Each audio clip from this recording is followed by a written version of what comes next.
Good afternoon, everybody. Welcome to this City Council Public Infrastructure, Environment, and Sustainability Committee. We had a lot of things on the consent agenda. I hadn't heard from anybody that wanted to hear more about them. So I'm going to, as we often do, skip over that and go straight to discussion items. And the first up is a contract with the Northeast Public Development Authority. Councilmember Cathcart, that looks to be your request. Yeah, thank you very much. I think it's $100,000 that was left over from an allocation the council made back in 2017 regarding Rowan Avenue. I think Scott probably has some more of those fine details if he's on the call, but if not, it's $100,000 that was left over from a couple years ago, and it'll be going, I believe, towards kind of administrative support and some of the infrastructure support that we're working on right now in the NEPDA. Okay. Any questions about that? Any questions Scott, about that? To add to that? Just some additional on the PDAs. The council has specifically allocated $5.4 million amongst all the PDAs. $2 million went to the NEPDA. Council had asked each of the PDA boards to provide their project list back, and as Michael mentioned, of the $1.9 million that had been allocated through developer agreements already for the NEPDA, it left $100,000, which the board has requested directly submitted to the NEPDA so they can continue on with other economic development infrastructure planning.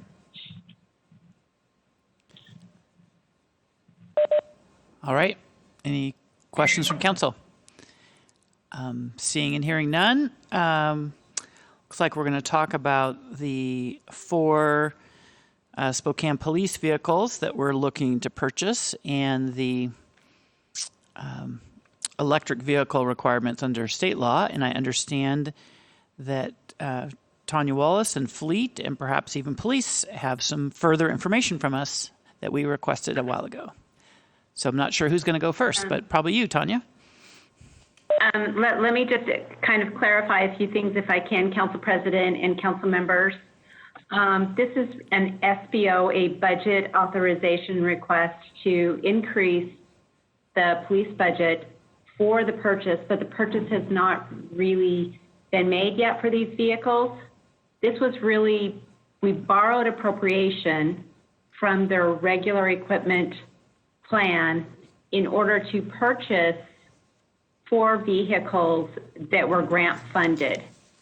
And we did this because the grant was soon to expire, or we needed to get an order put in. And when you order vehicles, you use budget appropriation at the time of ordering. It was also grant funded for the behavioral health unit. We needed to do this very expeditiously, so we borrowed other budget appropriation to make that happen. And that is what has led to some of the confusion for this. So this is a request to basically replace that borrowed appropriation so that the department can go forward and order 4 vehicles under their regular plan before the end of this fiscal year so that we are not supplanting dollars and we do not risk losing nearly $200,000 of those grant monies that were used to procure those first 4 vehicles. So the request really isn't to authorize the 4 vehicles, it's to authorize the appropriation so that we can go forward and start the procurement of 4 vehicles. And yes, Fleet and police have done a lot of research in looking at those next 4 vehicles of what they're going to look like. And we've done the cost analysis and we've presented that. But I'm going to turn it now over to Fleet and police who have found more information that will hopefully answer some of your other questions. So Tanya, with that, I'm going to turn it over Tanya, to... before you go, I'm still a little confused because the special consideration looks like it's actual purchases as opposed to a special budget ordinance. So is that going to be substituted or not? My understanding it was for a budget ordinance, budget appropriation. Yeah, that's not how it looks on my agenda sheet, but we can talk offline about that. But I just, Okay. yep. All right, yep. Carry on, next person. Okay, so fleet and police. Hello, this is Major McNabb from the Police Department, and I have a quick presentation if that's acceptable to share my screen. Great, That'd be great. great. So here it goes.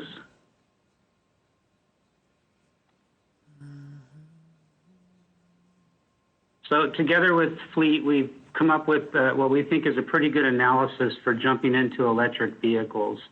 And so to give you some background, I just wanted to go over how SPD uses our vehicles right now, and that can kind of inform the issue about how electric vehicles would fit into our fleet. So vehicles are used until the cost to maintain them is greater than the cost to replace them. That's the basic model that we use. SPD is approximately 90 vehicles behind in our fleet rotation purchases. Our aging fleet will continue to cause increases in costs for maintenance and downtime. From 2014 to 2018, maintenance costs have increased 23% or $318,000. And that isn't entirely because of aging fleet. Some of that is increased costs.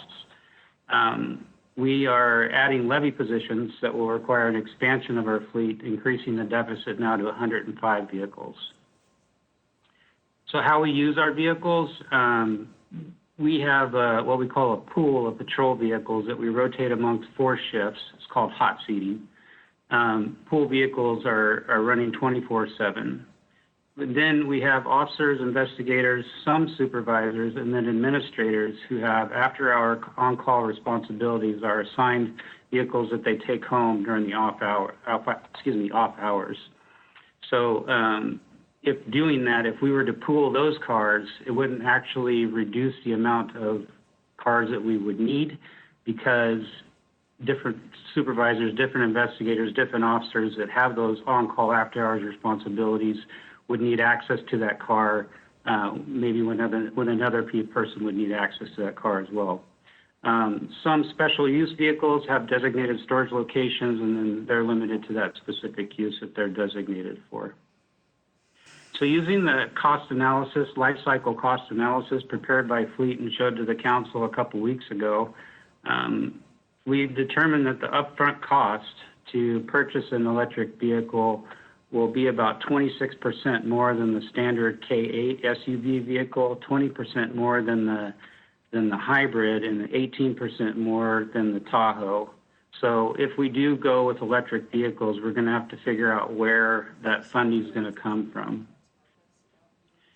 So Fleet, specifically Nathan, has been very resourceful, and he found us some information. This was just published a couple of days ago. This is from the Fremont, California Police Department, where they did a test pilot program for Teslas. They bought one Tesla, and just to give you some background on their study, they set up a 3-year program before they actually began testing the vehicle. They set up a planning committee, and they did a lot of research. It took a year to build and test the vehicle before it was actually put into service. Just as an aside, they had to add a Tesla battery to support the electronics of the computer systems and other things inside a police vehicle, because Teslas are not set up for police packages like our K8s are that have all the wiring and electrical support for what's typically expected in a police car. So there's a little more upfit to upfit a Tesla. And then they added an on-site charging location on their police campus. They used the vehicle for an 11-hour shift, and then the person that was assigned the vehicle let the vehicle sit. Anyways, it was only used for half the day. And then it was a 1-year pilot program. So the outcome of their test is that the Tesla is a feasible solution for patrol work. It was more expensive to build it. The maintenance and repair costs were about 40% higher than the K8, but however, because this was only a one-year test, they think that might go down over a longer period of time. The cost of ownership was also higher, 13% higher than the K8, but that would also decrease with some more testing and time. The on-campus charging stations required 2 to 4 hours of charging to reach a full charge when the battery was about 50% or less. So this created a challenge to redeploy the vehicle rapidly and between consecutive shifts, which is why an electric vehicle model wouldn't work for how we use our patrol vehicles with the hot seating. The storage space was adequate. However, the officers thought more space would be preferred, and the limited rear seat was a little bit of a challenge for larger prisoners. As far as infrastructure, right now we have one charger at City Hall, and we have, I believe, 3 chargers at the Nelson Station, which is the station out kind of in the SEC area, where we have all of our maintenance and stuff that happens. Like I said, it's really not an option for our patrol and our department with our hot seating. It just wouldn't work with charging. So that leaves investigator or admin vehicle use. We would need to add chargers at the investigative building or the public safety campus. And we would maybe have to explore whether or not it'd be possible to add a charger at an employee's home so they could charge it after hours, and what would that look like and the costs involved in setting that up. One concern was with an investigator that is if they work a 10-hour day and then go home, charge it at night, and then get called out for an event, and then they're out for another 10 hours, and the car never gets a chance to charge, what kind of problems that's going to create. So we went into this life cycle cost analysis considering the RCW and how it looked at the life cycle cost versus practicable. And it says all local government subdivisions of the state to the extent determined practical. And then if you get into the definitions created by the rulemaking committee, they define practical or practicability to include infrastructure. And then the life cycle cost also talks about how that has to include incremental costs associated with refueling infrastructure. So it's really a big challenge right now for us to be able to get that started. However, we are making progress in that we just rolled out 14 new hybrids into our fleet.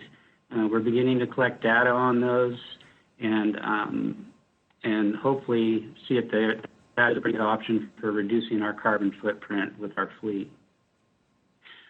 So for a future EV pilot program,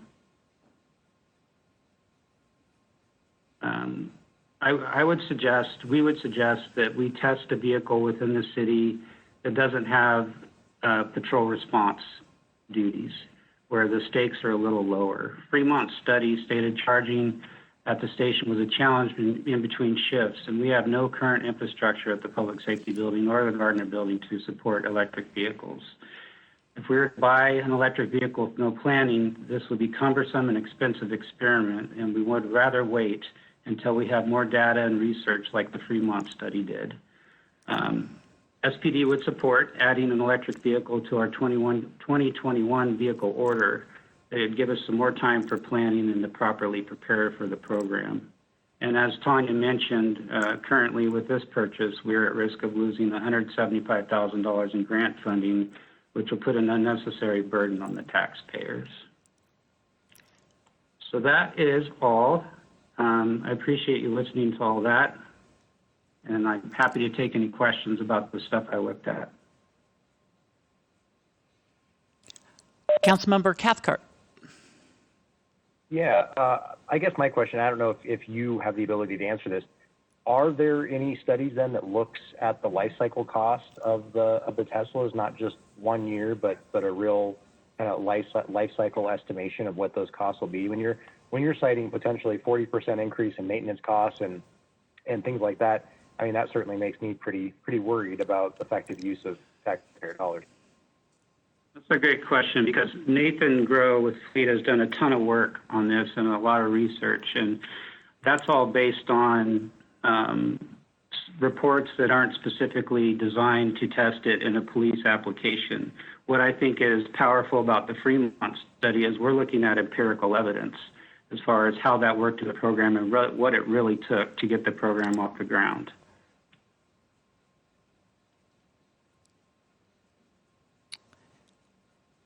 Councilmember Mumm. Hi. So the city of Los Angeles did a contract for electric vehicles and had a different provider besides Tesla. Did we look at anyone else and other experiences? I'll have to defer to, I don't know if Nathan, but David is. I'm not sure if we looked at LAPD, but also I was on my plate of things to do is to look at Seattle, who does have a fleet of vehicles, and they use them for their investigators. So it just seems that the world is changing in this area, as you know, and many other police agencies around the country have been doing this for over a decade, and I'm excited to see what the future recommendations might be on this, because it looks like we can save some money and deliver a really great vehicle for you. This is Dave Payne from Fleet. I can't tell if Nathan's on or not. A lot of the research he's done, yes, there are some electric vehicles out there in the PDs across the country, but what we're finding is the makeup of those PDs in some cases include their like traffic or parking meter departments, those things. The use of them in actual patrol applications, we've only found a few, and the Fremont one was the only one that came to fruition. So that's, if Nathan's on there, he could probably speak more, but I just can't tell if he is or not. Are you there, Nathan? All right, well, It doesn't sound like Nathan's here, but one more thing, Council President, if I could. Sure. Is just for Councilmember Mumm, is that we did send a questionnaire out to several police departments asking about what their experience is with the electric vehicles. And one that came back particular, I think, was in Maryland, and they have a Chevy Bolt. And it's a fully marked police car, but it absolutely cannot perform any police services. It's too small for a prisoner. It can't have a cage in it. With the electronics in it, the person who drives it said it's mostly used for, or it's better if he doesn't have a passenger in the car with him with it. It's just they're very small. And I think that there's a Tesla Y coming out that might be a little bit bigger. And so I think if we just let technology progress a little more, we might have some better options. so it would, go ahead. This is Dave Payne again. I'm sorry. I don't have you on my screen. Yep. And now I forgot what I was going to say, so I'll let Miss Wallace talk. I just wanted to say, City Council, we certainly want to thank you for bringing this more to our attention. As you've kind of heard in the research that we're showing, it is certainly my opinion that we're not quite ready to step as far forward on this with the police patrol vehicles as we would like, but we do believe that we are stepping forward. We do have, I think, 14 to 16 hybrid cars for the police department that are in circulation that have started in the last 2 years. And I do think we owe you a real plan of how to move even further in the totality of the city's fleet portfolio. We do have some electric vehicles in place, but certainly infrastructure is a key element of that, and Nathan has been working on that.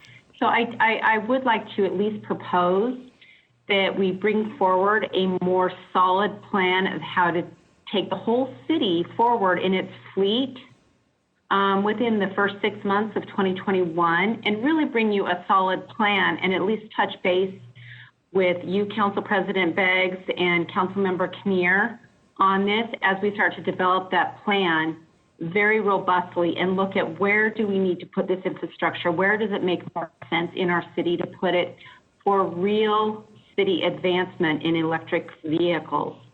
And also taking a look at the portfolio to find out where does it make the most sense that we can expedite a plan quicker than we have been.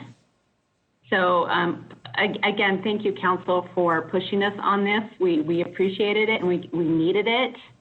Now it's time to take all of the research that we have in hand and really start to develop a robust plan. Not just for, take 3-6 months to develop the plan, but really look at a 5-year plan of how do we get where we really want to go, including infrastructure, not just the fleet and bringing on electric vehicles, but how can we really make it work for the departments where it makes the most sense. David. I'm sorry, my brain kicked in. I remember what I was going to say. We had hoped to bring to you the results of some of the survey questions that were developed in cooperation with Major McNabb and SPD and the questions that you posed to us. As of Friday morning, Nathan had only gotten responses from 2 of the PDs, so we weren't ready to present any of that information to you at this time. Councilmember Kinnear. Thanks. I appreciate that, Tanya. That sounds like a plan. I want to make sure that we're not letting infrastructure hold us back, because I think part of going forward with the plan is to make sure that we're including Avista or any other entity that we could partner with to put in infrastructure and perhaps do it cheaper than if we go it alone, because I think that they would be open to not just sticking charging stations at PD, but putting them throughout the community for us to use and then for citizens to use as well. We've got to start this because it's a chicken and an egg thing. And we keep saying we don't have infrastructure. Well, let's get it. And so I would like to make sure that we're talking to partners when we talk about infrastructure. Councilmember Mumm. Yes, I think Kara Odegaard has told us that Avista is willing to front 50% of that infrastructure with a regional plan. And to what you said, Councilmember Kinnear, we need to factor that in as well.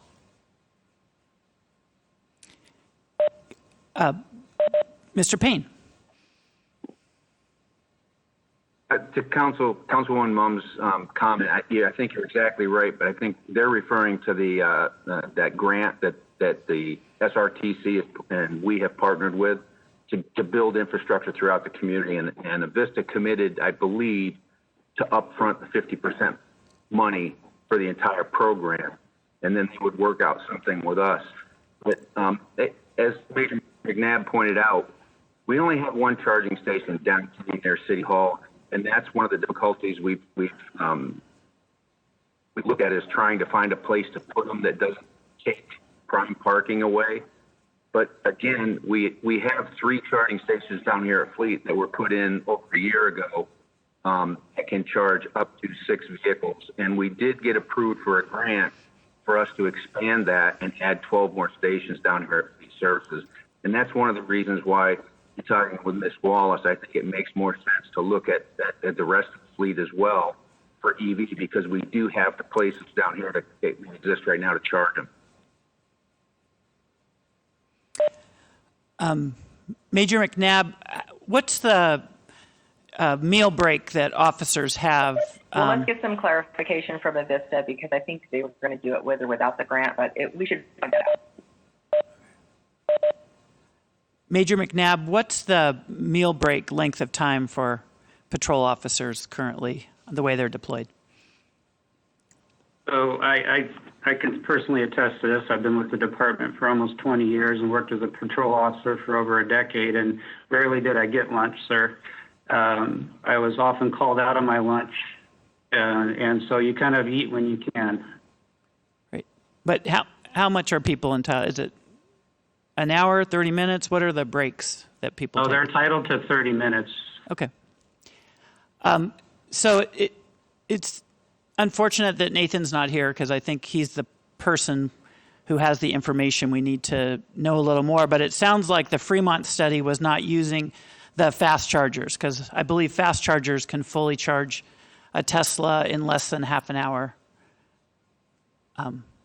Yeah, but they're not intended for regular use, Council President. In fact, they're only supposed to be used sparingly. They can put a lot of damage and shorten the life of the Tesla battery if they're used daily. If you look at Tesla's network of superchargers throughout the country, it is really to get people that are traveling long distances from one place to the other. It's not meant to be used regularly. All right.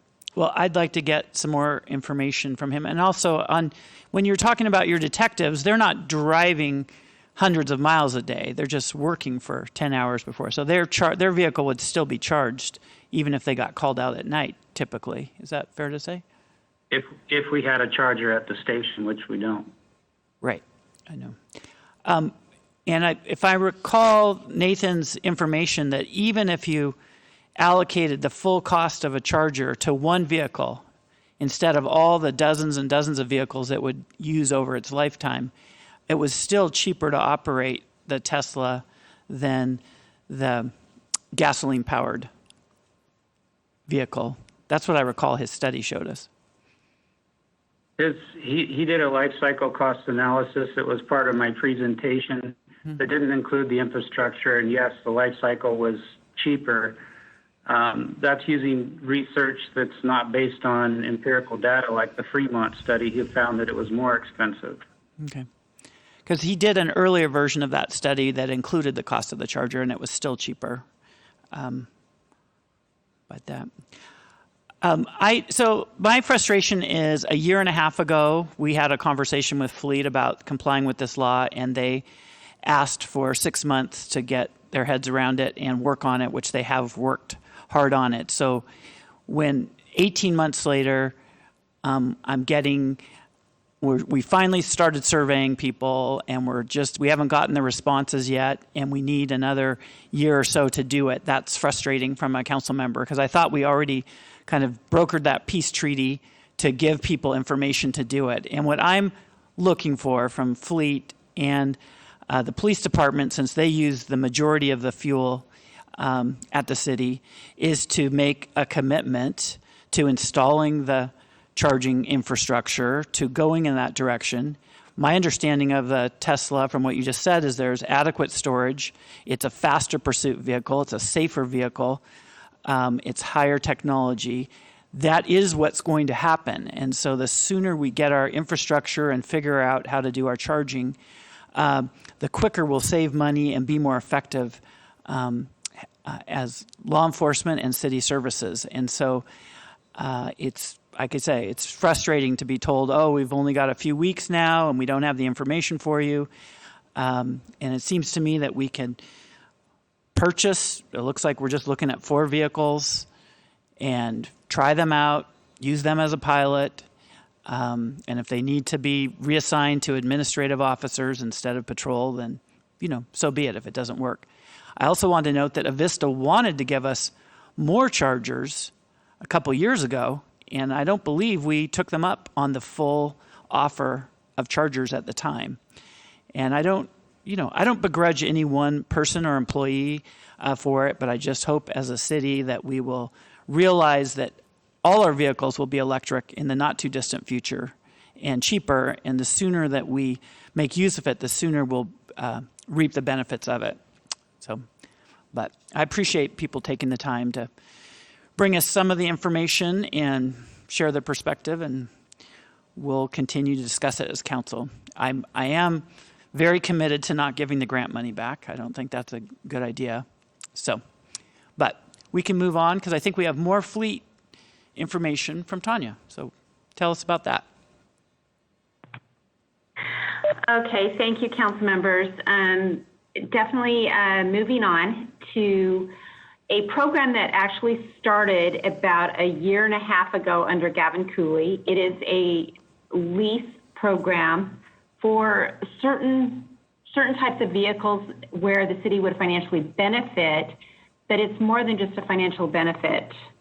It is a program that reduces our overall maintenance costs because they're newer vehicles, so we get a newer fleet overall to use for our services. But it also, again, to your point of environmentally sustainable, we're replacing with newer vehicles that are more gas efficient, that are much, much safer as well.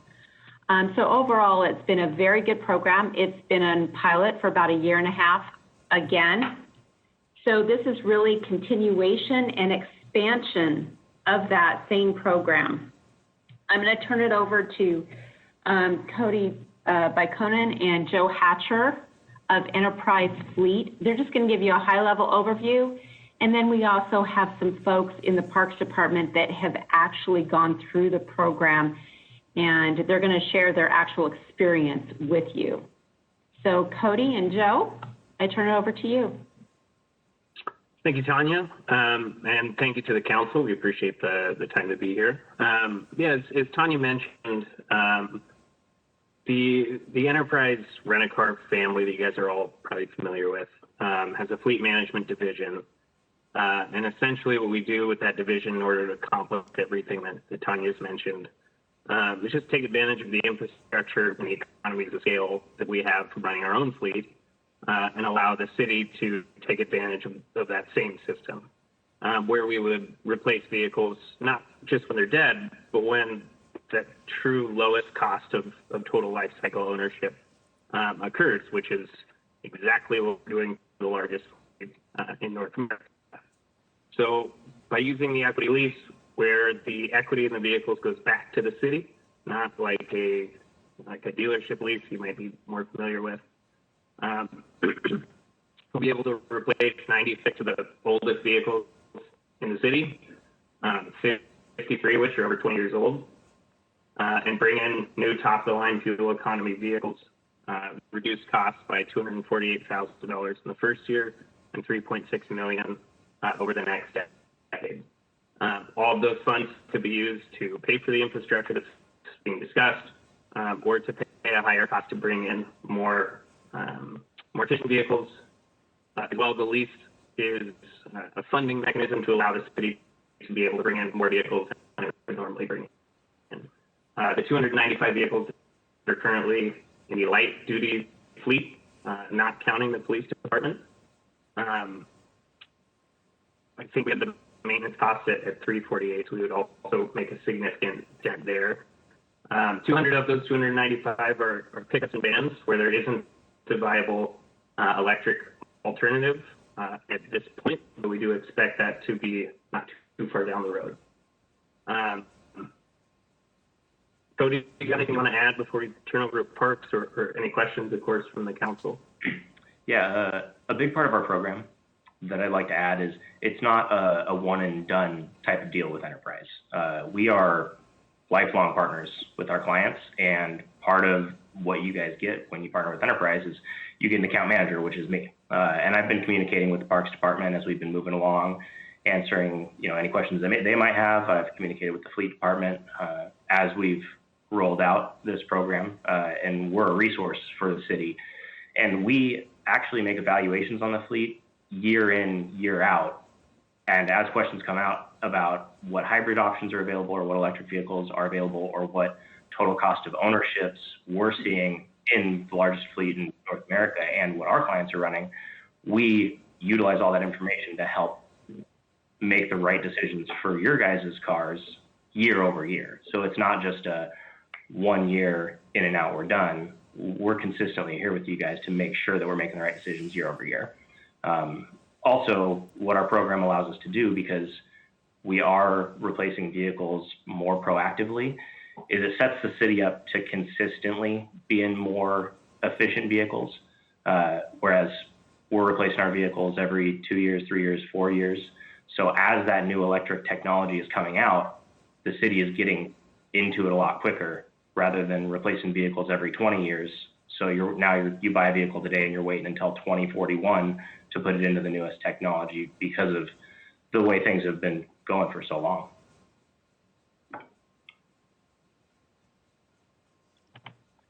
City Council, everything that Cody and Joe are talking about and giving that really high-level overview, I believe it's on page 9 of your packet. So it's really good information, and again, it's really targeting those older vehicles in the total fleet portfolio that this program would work best with. And Enterprise has assured us that they do look for the most cost-efficient hybrid, EV, or at least E85 comparable before we engage with them. So it's just as these vehicles come up, this would be the program, at least for those that have been identified to be the best targets for this type of program. It won't fit every case for the city, of course. It certainly depends on the resale market for our vehicles, but they've done really, really exceptionally well for the Parks Department, which had a very aged fleet, where we were experiencing, even safety issues, fuel efficiency issues. So it's been extremely favorable from that perspective. Anything else, Cody and Joe, before we talk to some of our parks folks very briefly? Oh.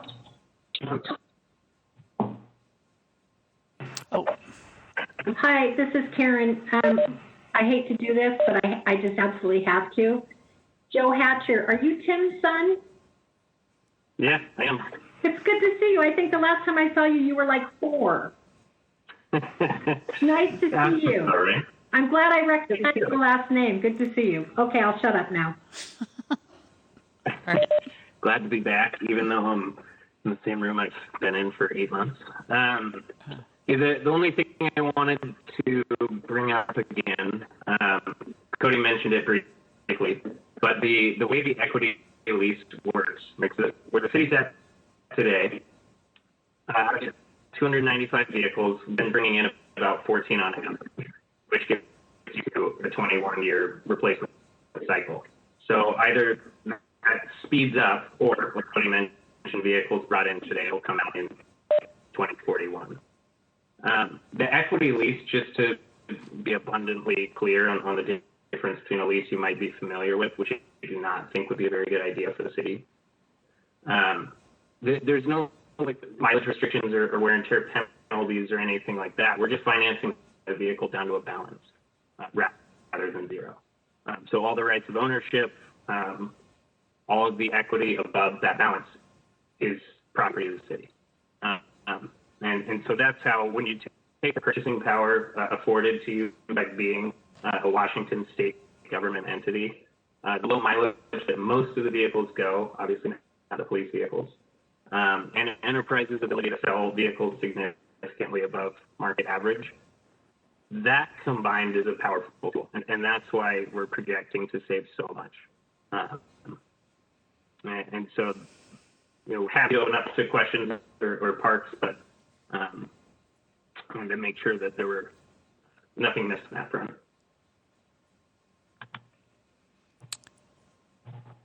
Question? All right. Hi.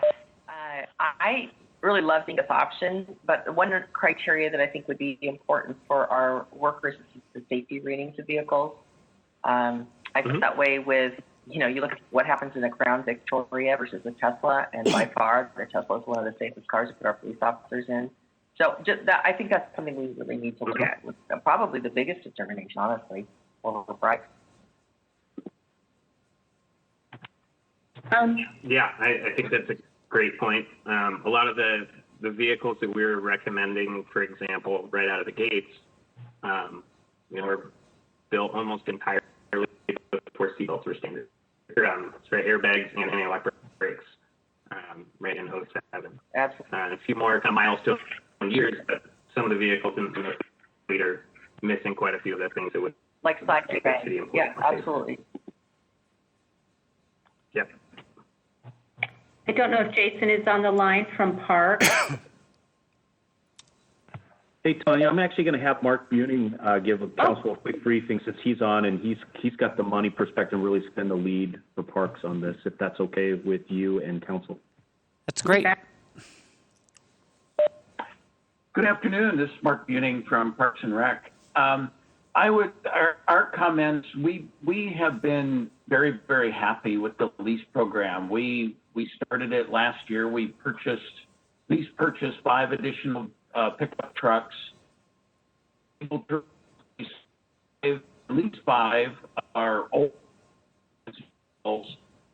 Staff has been very, very happy with them. We've also outfitted them with snowplow. They can do some double duty types of things. We have not taken advantage of the ability to resell the vehicles, roll them over into new ones, using the equity in the vehicle. But we're definitely looking at that, planning on doing that. We would also really like to expand our lease fleet. It's been worked out so very well for us. Of course, that somewhat depends upon our financial condition moving into next year. But I guess another comment I would have is that, the old 20th century model of, sort of saving up your money and buying these old vehicles, it is so easy to defer capital expenditures when you use that model. This way, it really, really prioritizes capital expenditures and capital replacement, which from a financial standpoint, deferred maintenance and deferred capital expenditures on equipment is never cost effective, although it is very, very easy to do. And in my career, I have seen it done many, many, many times where it's so much easier to defer capital expenses than to really bite the bullet and do it. But overall, I don't know if you have any other specific questions, I can answer that, but it's worked out really well for us. And we're really looking at hopefully trying to expand that program next year and, again, eliminate some of those really high maintenance vehicles in our fleet, which I think would almost largely pay for some of the additional vehicles that we would lease purchase by eliminating some of those maintenance costs. So, any specific questions, either Jason or I would be glad to answer those. Any council questions for Parks folks or the Enterprise folks? Not seeing any. So, Tanya, what would be next steps? Are you going to identify particular vehicles you want to take advantage of this program with, or? Yes, thank you, Council President. We certainly wanted to inform the City Council of where we were with this pilot program that had got started, and really have you affirm our direction to continue to expand on this program, take advantage of it where it makes sense. And then for us, we will proceed if there are no questions and City Council is comfortable with it. We will proceed with the next step, which is specifically identifying what those vehicles are and start the replacement process accordingly. Obviously, various contracts and such would come forward to you for approval. Okay. All right. Thanks for that. All of you, thanks for presenting today. We have to get our brains around completely redoing things, but as Mark points out, there's some nice accountability built into the system. So I like that.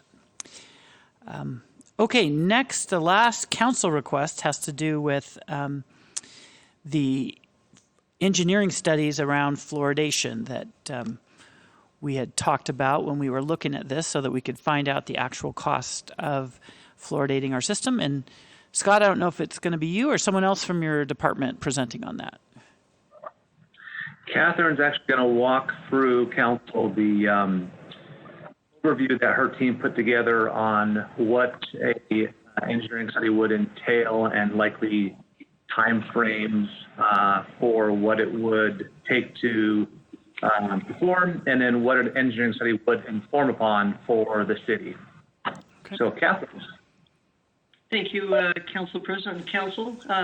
Doing a study, I was just kind of going over before the meeting started. I have participated directly in multiple studies over the years, from processes as low as 150,000 to over $600,000 studies in terms of downtown transportation study was one of our bigger ones we had in our community. It's the basis, actually, of our bike network that we have today in our bike plan. Also directly participated in like the E-District type size and location study. That was the basis of what we have out there today. All these studies, we don't obviously start out with any answers in the beginning. We set up a process that my point is that I'm well versed in terms of how you set up these processes. And those are just my personal experiences, and obviously my team has multiple years more collectively. So when we worked up the image, I'm going to put on the screen real quick here, that you may recall from previous information we've shared with council in this process. But in my and my team's experience, it's going to be about 2 months worth of activity to set up just getting the RFQ prepared. After that, you'd go into the actual process of putting it out to the community, getting out the responses back from consultants, and then, of course, processing and doing a selection process along the way, and ultimately ending up with council approval. Assuming everything goes well, our experience that can happen in about a 3-month period. Once you get that contract signed and the actual study underway, we felt at a minimum the study would involve the items I've shown 3.1 through 3.8, understanding the dosing in something like this, structural building requirements. We do have 8 stations out there that we would want to make sure the items fit obviously in there. Mechanical, hydraulics, any information on electrical that we would need to study and understand the impacts to well station development sites, access and landscaping, et cetera. If we're going to have a clean spot, if you will, for people to come and utilize water without the fluoridation, if that's a potential. Alternate analysis, any studies we typically do. Obviously, we put everything on the table and look at all the opportunities to solve the issue and go through all of the elements of pros and cons, and obviously coming down to any final recommendations is what a typical study would do as well. Any station operation maintenance that would be needed, training, certification, we want to put that into the mix. And then, of course, as I mentioned before, your final conclusions as you go through. Again, I don't know up front, when you do an RFQ with a professional group, it's not about the finances, it's about the elements that you want to study, and through the response of selecting the most qualified person or group based on the elements you're trying to study. That's what you select on, and then you negotiate that contract. So we're putting a $250,000 to $500,000 range on what a study like this would cost. And again, until you get into the final details in that negotiation, that's a pretty, I think, good range to be thinking about. Once you get the actual work done of the study, again, I think that's about a 12 to 16 month process with everything, again, going well. If there's some technical items that need more study, or maybe we obviously on any of our studies react a lot to the community questions or interests that they have on the study. That sometimes can take a little bit more time. But again, if everything generally goes well, I think 12 to 16 months to complete the actual study. Once you complete the study, you need to turn that study into basically a scope of work and some kind of chartering, if you will, process to deliver to a design team what you're actually trying to accomplish in terms of that final design. It's usually about a 2-month process going through that, kind of setting up for design. And once design starts, we believe it'll be about a 6 to 8 month process for design. So I've highlighted there at the bottom about 2 to 2.5 year process from start to finish on any kind of study of this type and size of effort that we're looking at to complete. And once you get that actual design done, then it's that level of putting it into construction. And obviously, for a water system, you're not going to shut everything down and put things in place and turn it all back on. So you're likely going to go through and doing probably about 2 stations a year. You're going to have a learning curve, just like you saw the learning curve on our CSO program. We had multiple tanks built over multiple years, and we learned a whole heck of a lot of good things along the way that we obviously then implemented towards the projects as we learned. So I think that's even just a good idea in general to do a few at a time to make any learning curves happen so that you can finish that project strong into the future. So that's at a glance what it would look like from our perspective on embarking on a study of that size. Can you email that out to us when you get a chance? Sure. Yeah. Happy to. And just quick, who would be the people working on developing the RFQ? What staff people would that be? That would be Catherine's team. Okay. And then in terms of the review, same thing, Catherine's team on the reviewing the applicants?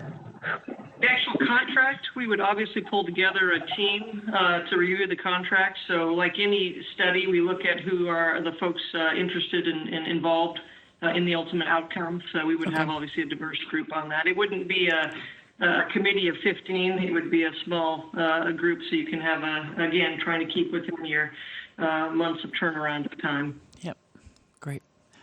Other questions from any other council members or comments?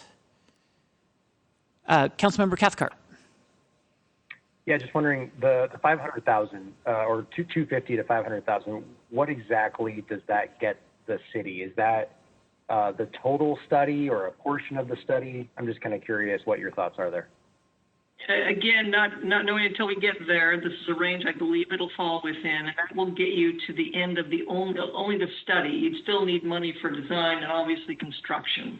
This is just understanding the scope of, as I understand it today, implementing fluoridation in the system. Okay, thank you. Scott. I was just going to prod Catherine a little bit more. I think from the study, Catherine, would we not also see then a range of estimates on capital costs as well as inform a little bit more on likely time frame for implementing such equipment and technology? Correct. Everything I've spoken to right now is just about getting a study done. And yes, Scott, any study would have your final recommendations that we, of course, would have cost estimating attached to it, not only for the construction, but the design efforts, the long-term maintenance costs, all the elements that it will take from cradle to grave to implement a concept like this. Okay. Any other council members?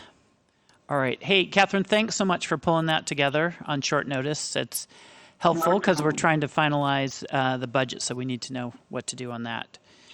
And sure. In the budget sense, I would lean towards the 5 to give yourself plenty of room. Thank you, Ken. I agree. I totally agree. Okay, that's the end of council requests. Now we're going to have some staff requested presentations, and the first one is an update on the 2020 Unpaved Streets project from Kyle.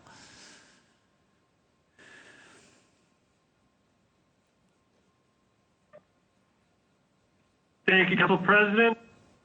You seeing my screen okay? Yes. All right. I'll just leave it in this format because it's easier to control for me. So thank you, everybody. I just wanted to give a quick update on the unpaved streets that we rolled out this year. This is really the first round of unpaved streets in our new program. Falls Avenue was the first one we did in 2018. That was a little bit more of a unique street, and the two we did this year are a little more typical of what we're trying to address moving forward here, but certainly there's all kinds of unique unpaved streets in our community. We were just reminding, we were really looking for that cost-effective approach. So we strip paved down the middle of the street. We used V-ditches for drainage, did not install any structures. We didn't have utilities in the streets. We did make paved approaches to all the driveways, but we didn't have any tree removals or rock excavation or steep slopes to deal with. And our pricing was pretty good, right within where we were hoping it to, and very affordable, even with a midsummer advertisement. So here's a pre-construction photo of the segment from Dalkey to Francis up on Napa.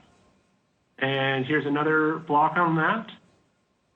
And now we're into the newly paved area there, and you can see the kind of drainage area along the side.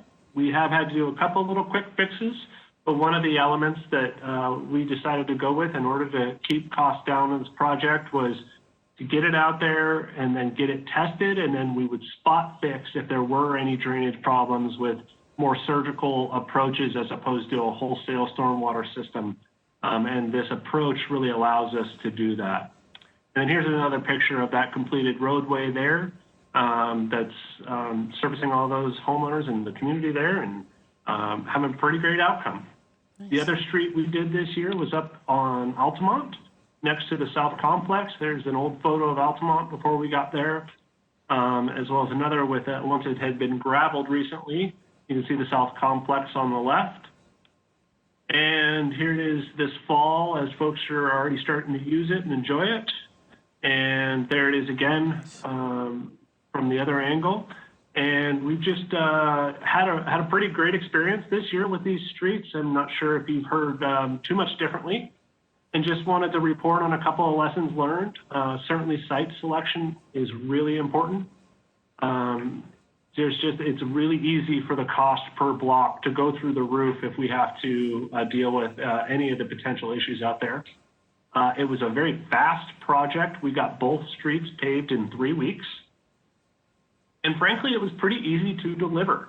When we're working out in the middle of the unimproved right-of-way, it's actually, it only takes a couple pieces of equipment for the contractor. There's only a couple of crews out there. We don't have a lot of subcontractor coordination.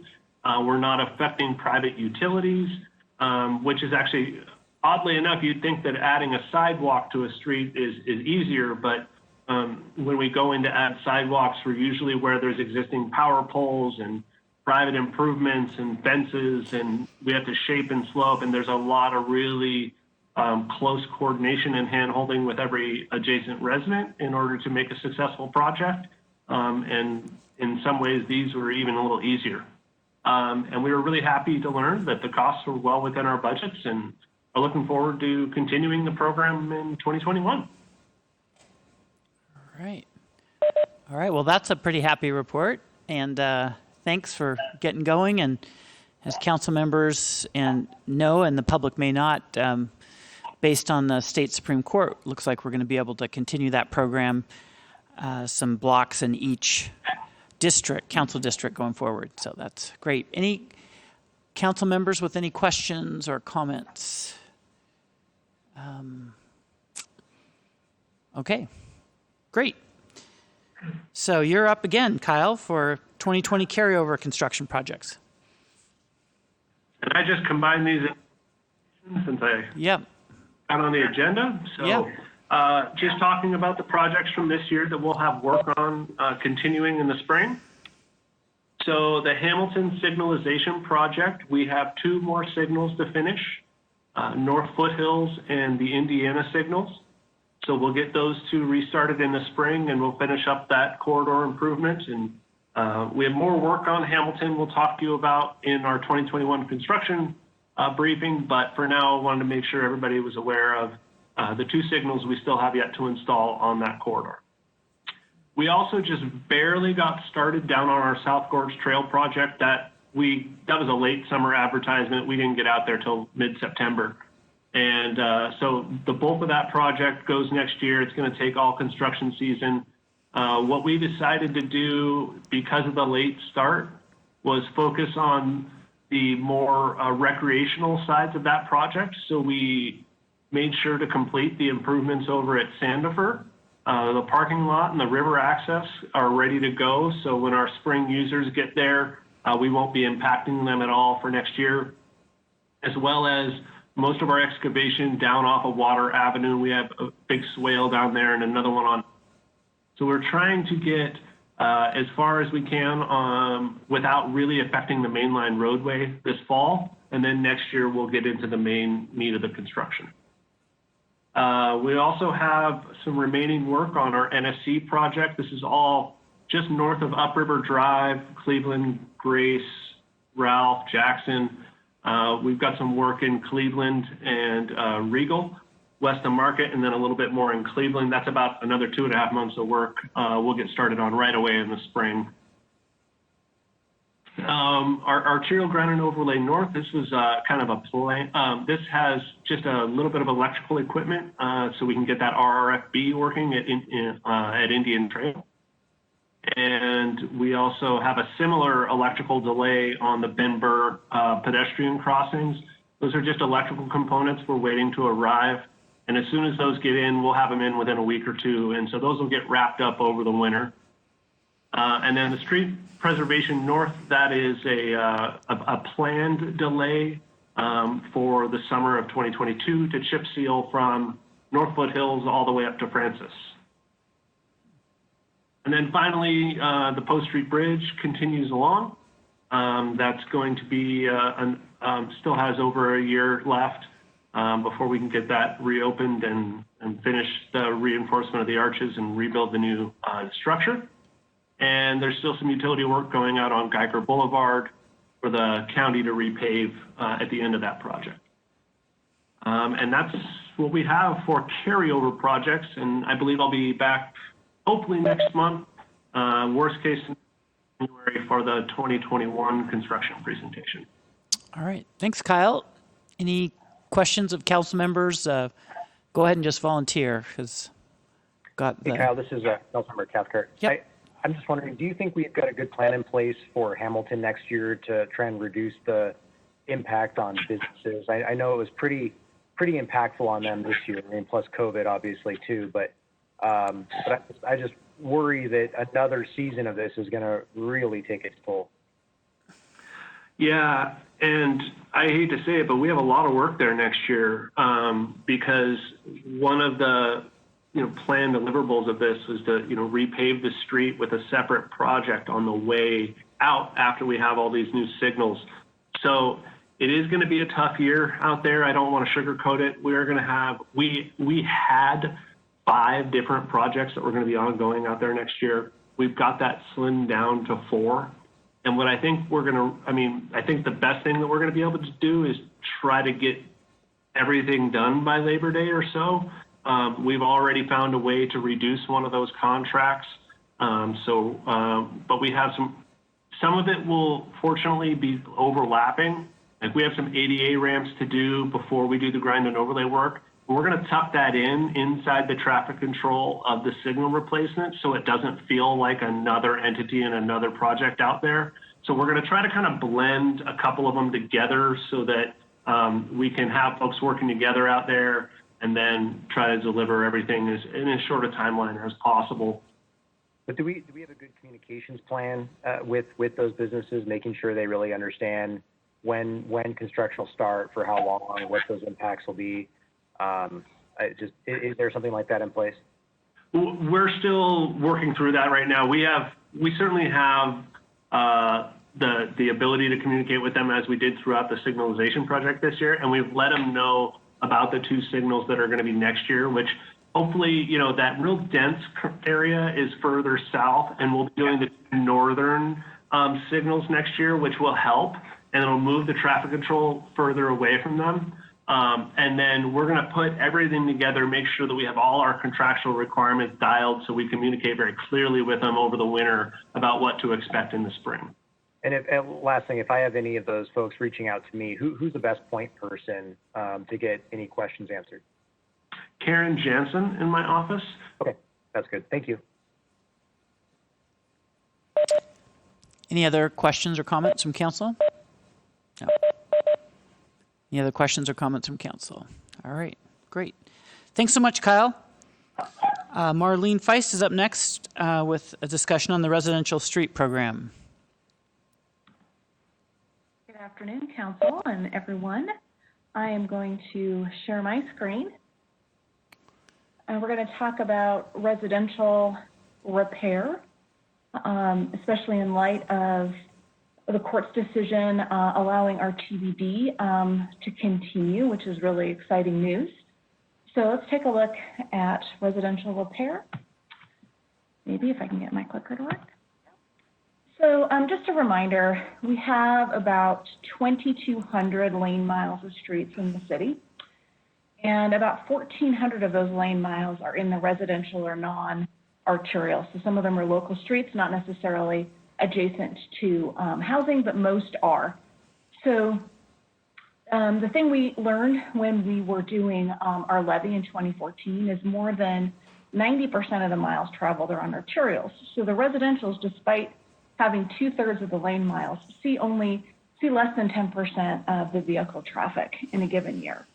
So just let's keep that in mind, and how we have developed our funding system is really reflective of the use of that portion of the street system. There's just some ideas around basic costs: $80 for reconstruction, $41 for grind and overlay, and $15 for residential chip seal. So you can see those maintenance projects are much more effective than complete reconstruction. And that will help our dollars go further, those residential dollars go further. So with the levy, we committed to a number of things. The levy really does have that arterial focus with a match from the utilities. And our goal is to upgrade all of them, all the arterials, basically the whole system, and maintain it during the 20 years. But we also included a residential strategy with that commitment to our citizens, that we would double the investment in residential streets with other funds, including the Transportation Benefit District and maintenance dollars that were in our street department budget. So this is the residential commitment from 2014. So you can see on the left was how we were spending our maintenance budget that was in the street department budget. So about $2.25 was going to arterial grind and overlay, $2 million was going to residential repair, $250,000 to sidewalk repair, and then there was $500,000 in arterial crack seal, which we kept. But I wanted to show you that just for transparency purposes. But with the change of the levy and the utility match were then dedicated to the arterials, allowing that street department maintenance budget to be focused on the residential repair work. So with that change, we saw $4.25 million being invested in residential repair from the $2 million previously, and then there's your $250,000 in sidewalk repair. And just to be clear, the red light monies are separate from this. This is strictly TBD and street maintenance budget. So this is how we rolled into that. So, whoops. We weren't able to move all the money at first. We had some ramp up period with the start of the levy, which we began collecting dollars for in 2015. So you can see initially we moved $300,000 into residential streets, $500,000, and then finally in 2018 we moved it up to the full $2 million we had committed to the citizens. And also you can see that the TBD has grown over time. So it was about $2.5 million when we talked to citizens back in 2014, and it has grown from there. In 2019, we stopped spending TBD dollars, so you can see that we spent about $2.6 million of TBD money in 2019, and we spent none in 2020. And that was the result of the I-976 initiative that was passed by voters that put our TBD process in limbo. So our unspent carryover from 2019 was $460,000. So now, with the state Supreme Court's decision striking down I-976 and allowing our TBD and others, of course, across the state to move forward, here's where we're sitting in terms of money available for residential street funding today, or actually through 2021. So our street budget plan for 2021 is $2 million. Our projected ending balance for the TBD by the end of the year should be around $3.7 million. And our projected revenue, so what's in the budget for 2021, is $3.2 million. So that gives us a total of almost $9 million to spend in residential repair. So how can that money be spent?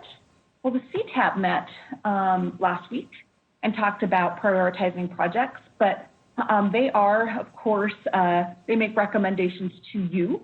So certainly, I think that they have, looked at it pretty closely, but this is really, where we stand and how you could use their prioritization to make your investments.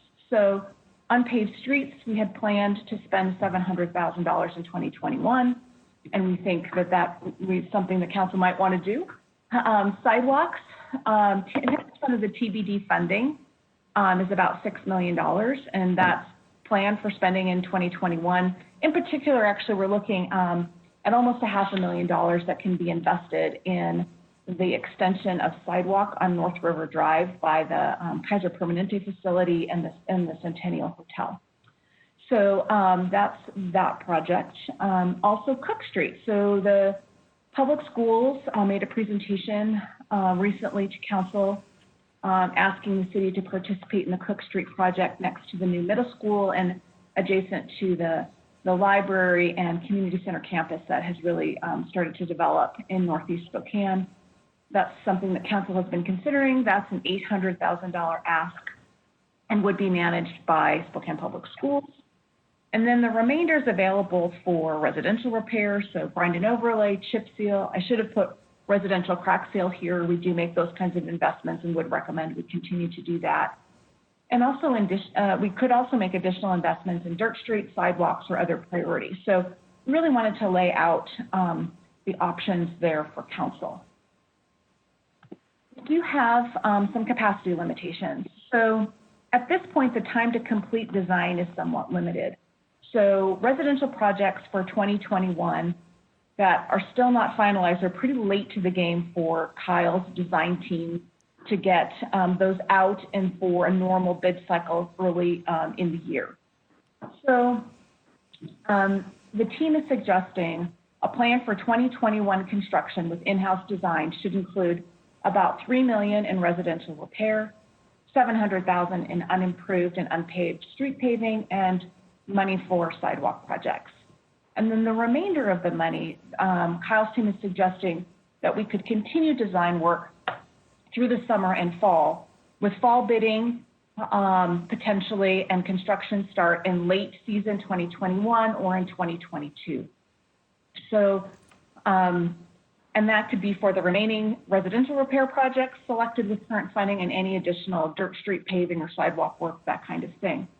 And just as a note, if we add more chip seal, that has to be completed in the hot weather to achieve good results. So that has an additional timing component to it. So here's where we're at. I'm sorry. Oh. Go ahead. No. Before we get too much further, I was glad to see that you said the other things we could invest on were sidewalks. And two questions. One, do you know, did we consume at least 10% of our budget in 2020 for sidewalks? So we didn't spend any TBD dollars in 2020. We only spent the street department's $2 million. And I would have to check, Councilmember Mom, to see if any of that was specifically in sidewalk works. Typically, it is the investment in sidewalks has come from the TBD funds because your ordinance has 10% of TBD going to sidewalks.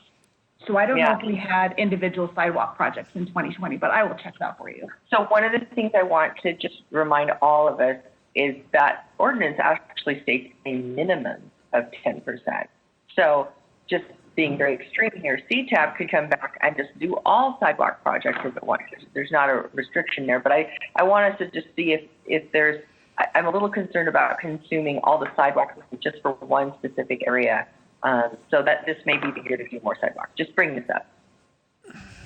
Right, and I think you have that option, council member. I mean, the beauty of having a year off as a result of I-976 is now you have a little more flexibility to make some different decisions. So that's right. So this slide just gives us our three sort of areas, buckets, if you will. So obviously the CTAB has been charged with prioritizing residential work, and they met last week and have, I think, a proposed plan for your consideration.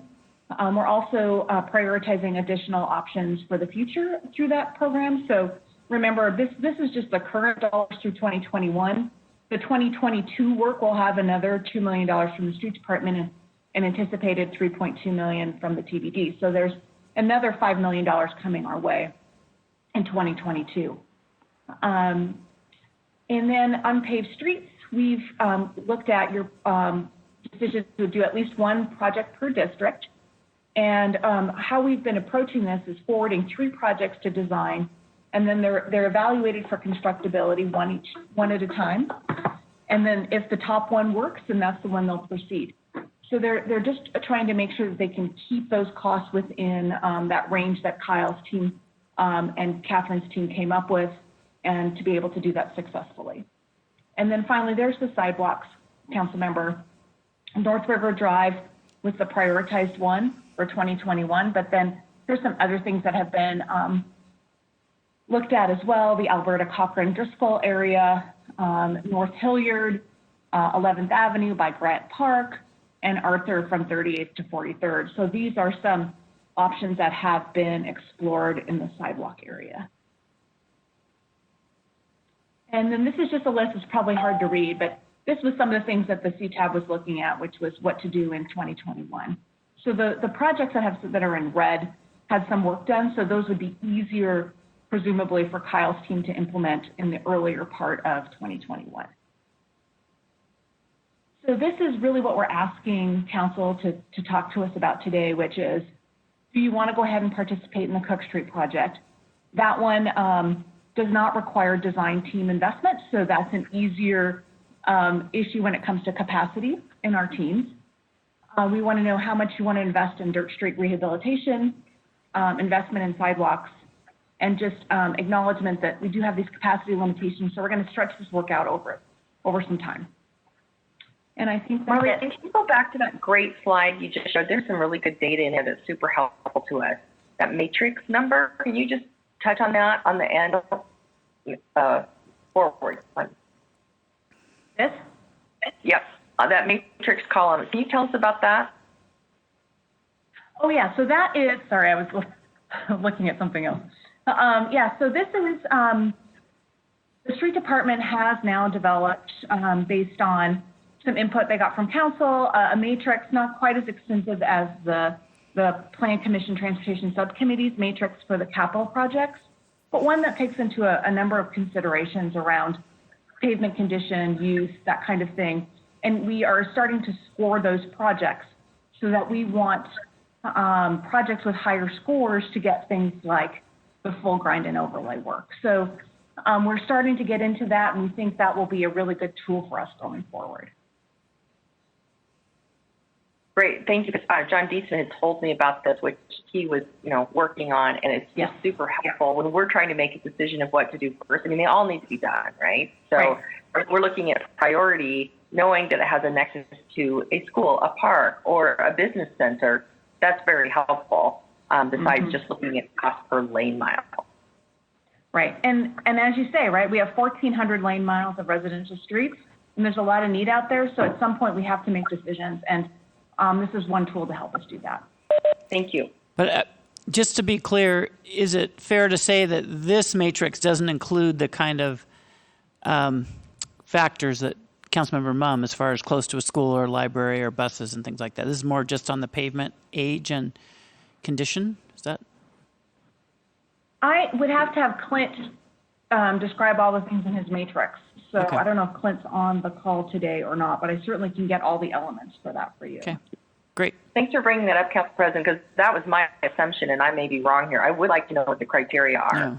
I think it's a little more pavement focused, but you bring up a good point that we could use staff to suggest some other types of things that our neighborhood councils and residents are asking us for all the time. So it's great.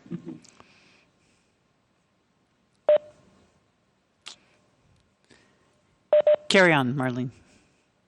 Well, that's where I'm at. So Okay. I guess I'm just looking for some input here from council to see how we can, come back to you with, a full recommendation. I know CTAB has weighed in on project prioritization. So I guess we just sort of need to get a little bit of clarity from what council is looking for. I think on Cook Street, we were just looking for an SBO from administration to go to the school district to discuss. Hopefully maybe before the end of the year, we could discuss it. Maybe we can discuss it at the next PIES meeting and do something with it that night on the 14th. Could you talk a little bit more about Dirt Street rehabilitation? That's different than paving unpaved streets, right? Is it? No, that's paving on. Oh, Page okay, Street. okay. All right. That's, I should have used the same language as Kyle did, and I used unpaved streets every other place, but I'm not sure. Okay. Must have been what I was thinking Okay. about at the moment. But yeah, so we had a really good, successful season this year with the 2 streets that we did do. So I think it's a good program and think we're going to be pretty successful in many places throughout the Okay. city. Well, I'm thinking because we're not really permitted to, kind of vote on it, but maybe we can work on a resolution as council on these topics and give you some sense, again, kind of to Councilmember Mums of like, all right, we've got the 10% minimum, but we might want to give you guidance on more than 10%. I don't want to prejudge without everyone weighing in, but we could do that. So it'd be great if you sent us this PowerPoint, which as usual is fabulous. Absolutely. And then Councilmember Mumm, maybe Traffic Calming Committee would kind of like to take the lead in putting something together, and then we can circulate it to all council members and get their feedback. Sounds great. Yeah. That's great. We'll work with Sean on that too. Yeah. Council President, Yes. could I just make one clarifying statement? Marlene, if you could go back one slide. Just on the North Point, one more. There we go. On the previously selected grant pending, those are 2 projects actually did have the grants, and it was the sidewalk money that was the match to it. Right. So I just wanted to highlight those 2 projects as everything fell apart with the initiative there. Those were the projects in jeopardy. So now that we have the money, we'd love to continue with that grant opportunity. No, that's great, Catherine. And so just for the North River Drive, the $365,000, is that our share of the match, or is that the whole? Okay. That's the full amount we would need from the sidewalk money to match with the TIB grant. Okay. Great clarification. Thank you. Anything else from anyone on this? Council President? Yeah, Councilor Scott. I just wanted to offer a couple other comments on the matrix that Councilman Mumm brought up. Some of these, a matrix can inform some of the things. Some of it is a little bit subjective, and there may be opportunities as what Clint had put forward is all right, CTAB, here's a matrix that they had asked for to help them give some clarity on potential projects to select. And it gives us a pretty good list and a deep one because they actually are going out 6 years. I think there's some opportunities to then align this with where they are to, say, schools, where there is projects that are considered under the traffic calming or vice versa, that we could, I know Candace has been a big proponent of this, is highlighting where we can leverage multiple projects together in one area. So I think there's opportunities for us, even though a matrix may not inform, is just to look a little more critically at it and say, hey, pull this one up because it has adjacencies to other really good attributes. Yep. Makes total sense. And we have a little more staff capacity now on the council side to help on that, although she has been tasked with many things now that she's with us. So, all right. Anything else from anyone on the residential street program? All right. It's always exciting to get projects going. So we have one more issue that has nothing to do with pies, but it is kind of urgent because it's near the end of the year. And this is a time of year where we do any kind of alignment in the city organizational chart, which council is going to be considering in general along with the budget. But I know Amber has a few cleanup items that I don't think are too controversial, but that need to clean up the code. So it's that time of year. So Amber, we'll turn it over to you for that. Thank you, Council President, and thank you, council members. So we just are bringing forward some proposed changes to the SMC that really clean up some of the language in the administrative and personnel section. HR is really more of the vehicle for bringing these forward. Most of the changes are in the finance area. So if there are specific questions related to that, Tanya is really more of the SME for content. And I did want to apologize. I had pulled the wrong file and sent Hannah Lee the wrong document. So I had circulated something just prior to this meeting. And it really is, there was a spelling grammar change and a piece of the code that I had actually inadvertently pulled out that was added back in. So that reflects the most updated version, and I apologize for that.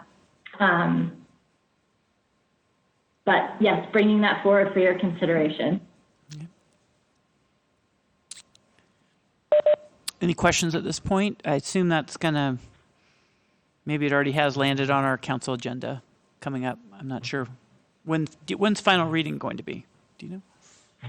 It should be briefed, I believe, on the 7th, and then come forward on the 14th, I think, for a final adoption. Okay, great. And we were trying to get in line with your, so that we could come to committee, go through the formal process instead of trying to brief it at committee and at the briefing session on the 7th. And we appreciate that. Thank you for your leadership in that regard. That's awesome. Okay, I'm not seeing any questions or concerns. So that brings us to the end of today's PIES meeting. Our December meeting is going to be a morning meeting on the 14th at 10 a.m. Because of the holidays. And again, I wanted to emphasize the start time of 10 a.m. Sometimes people think it's 10, 10:15, 10:30. This one is going to be at 10 a.m. on the 14th. And with that, we'll finish this meeting. We'll see many folks back at 3:30 briefing and then 6 p.m. tonight as well. We are adjourned.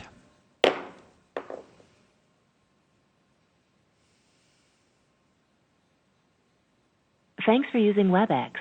Visit our website at www.